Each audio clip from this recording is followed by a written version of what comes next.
সাবেক প্রধানমন্ত্রী শেখ হাসিনা সহ 3 আসামির বিরুদ্ধে জুলাই অভ্যুত্থানের সময় সংঘটিত মানবতা বিরোধী অপরাধের মামলার রায় ঘোষণা করা হবে সোমবার।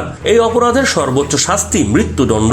এছাড়া অন্য দণ্ডে দণ্ডিত ব্যক্তিও জাতীয় সংসদ নির্বাচন সহ সব নির্বাচনে অযোগ্য হবেন। ভোটার তালিকাও দণ্ডিত ব্যক্তির নাম থাকবে না। এ রায় ঘোষণা ঘিরে সর্বোচ্চ সতর্ক অবস্থানে থাকবে আইন শৃঙ্খলা রক্ষা বাহিনী। কার্যক্রম নিষিদ্ধ থাকা আওয়ামী লীগের নাশকতামূলক অপতৎপরতা প্রতিহত করতে নেওয়া হয়েছে আইন শৃঙ্খলা রক্ষা বাহিনীর সমন্বিত নিরাপত্তা ছক। গত 13 নভেম্বর চেয়ারম্যান বিচারপতি মোহাম্মদ গোলাম মর্তুজা মজুমদারের নেতৃত্বাধীন আন্তর্জাতিক অপরাধ ট্রাইব্যুনাল এক রায় ঘোষণার এই দিন ধার্য করেন। মামলার অন্য 2 আসামি হলেন সাবেক স্বরাষ্ট্রমন্ত্রী আসাদুজ্জামান খান কামাল ও সাবেক পুলিশ প্রধান আইজিপি চৌধুরী আব্দুল্লাহ আল মামুন। এই রায় ঘোষণার মধ্য দিয়ে জুলাই অভ্যুত্থানে সংঘটিত মানবতা বিরোধী অপরাধের বিচারাধীন মামলাগুলোর মধ্যে এই মামলার বিচারকারী প্রথম শেষ হতে যাচ্ছে।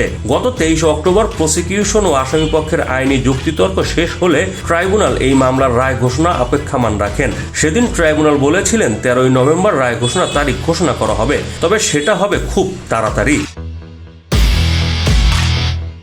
সেই ধারাবাহিকতায় গত 13 নভেম্বর চেয়ারম্যান বিচারপতি মোহাম্মদ গোলাম মর্তুজা মজুমদারের নেতৃত্বাধীন ট্রাইব্যুনাল 17 নভেম্বর রায়ের দিন ঘোষণা করেন। ট্রাইব্যুনালের 2 সদস্য হলেন বিচারপতি মোহাম্মদ শফিউল আলম মাহমুদ ও বিচারক মোহাম্মদ মহিতুল হক এনাম চৌধুরী।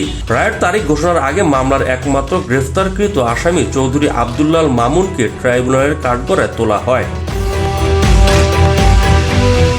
দেশ বাংলা 26, জাপান।